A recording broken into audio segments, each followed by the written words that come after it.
오늘은 버섯 이야기를 하겠습니다. 버섯은 식용버섯도 있고 약용버섯도 있습니다. 그리고 이들의 공통점도 있습니다. 좀 알아보겠습니다. 자, 송이버섯 이거 철이 좀 지났는데 비싸서 우리가 많이 못 먹는 거잖아요. 저도 산행을 하다가 가끔씩 송이를 발견하고 직접 거기 현장에서 먹게 되는데 정말 맛있더라고요. 자, 송이버섯은 항암 활성이 좀 있습니다. 암에 좀 효과적이라는 거죠. 특별히 갑상선암, 식도암, 인후암, 뇌암 등의 효과가 있는 것으로 알려져 있습니다. 자, 그 다음에 우리가 마트에서 사 먹을 수 있는 것 중에 새송이버섯. 이 새송이버섯은 골다공증에 도움이 되는 것으로 좀 알려져 있는 버섯이고요. 뭐 면역력을 올려준다, 뭐 피부를 좋게 한다, 노화를 방지한다. 이거는 사실은 뭐 여러 버섯의 공통점이라고 할 수 있습니다. 양송이버섯도 항산화 성분 폴리페놀이 이제 많이 있는 것으로 알려져 있고요. 그 다음에 이것도 역시 항산화작용, 항염증작용 이런 것들이 있는 것으로 알려져 있죠. 느타리버섯 우리 많이 먹는 거잖아요. 느타리버섯은 셀레늄이 많습니다. 이게 이제 노화를 늦추는 데 도움이 되는 그런 성분 중에 하나죠. 그리고 느타리버섯도 골다공증에 뼈에 좋은 그런 성분이 있습니다. 자, 팽이버섯 이것도 많이 먹죠. 이것도 역시 셀레늄이 많습니다. 팽이버섯에도 식이섬유도 많아서 뭐 변비에 좋다 뭐 이런 거는 덤이고요. 표고버섯은요 동의보감에 나와 있어요. 약용을 했다는 뜻인데 이게 이제 콜레스테롤 수치를 낮추는 효과가 조금 뚜렷해요. 그래서 여러분 고지혈증 있거나 고혈압 있는 분들 또는 뭐 심장병 또는 뇌졸중 그런 것을 예방하는 목적으로도 이 표고버섯을 많이 드시면 좋을 것 같아요.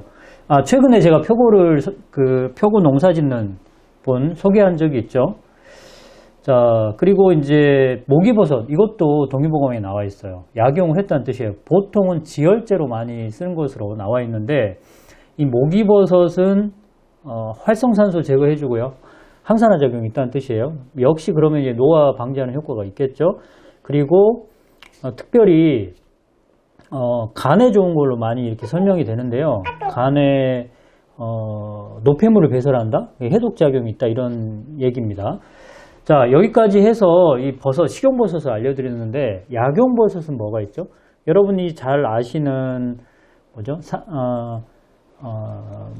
말굽버섯도 있고 잔나비걸상버섯도 있고 그 다음에 차가버섯, 그 다음에 상황버섯 이 정도인데요. 이들 버섯은 보통은 이제 암을 이제 예방하거나 또는 약간 치료하는 데 도움이 되거나 이런 쪽으로 설명이 많이 되잖아요. 근데 여러분 이렇게 생각하시는 건 어떨까 싶어요.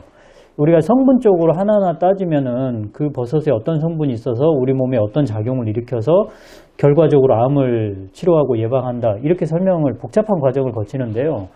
그렇지 말고 이 버섯이 이 세상에 존재하는 이유에 대해서 한번 생각을 해보세요. 이 버섯은 부생 생활을 한다고 하거든요. 부생, 이게 썩힌다는 뜻이에요. 즉 나무에 이제 나무 주변에 많이 기생을 하니까 나무가 생명력을 잃었거나 또는 죽었거나 했을 때 버섯이 맺히잖아요. 그거는 이 생명력을 잃었을 때는 분명히 자연으로 돌아가야 할 물질이 있는 거예요. 그래서 버섯이 거기에 딱 달라붙어서 성장을 하면서 그 나무를 빨리 썩게 만들어 주는 거죠. 어떻게 보면 자연으로 돌려보내는데 일조하는 그런 존재인 거죠. 그래서 그 역할을 잘하는 거죠. 썩히는 역할을 잘한다는 것이에요. 분해를 잘한다는 뜻이에요.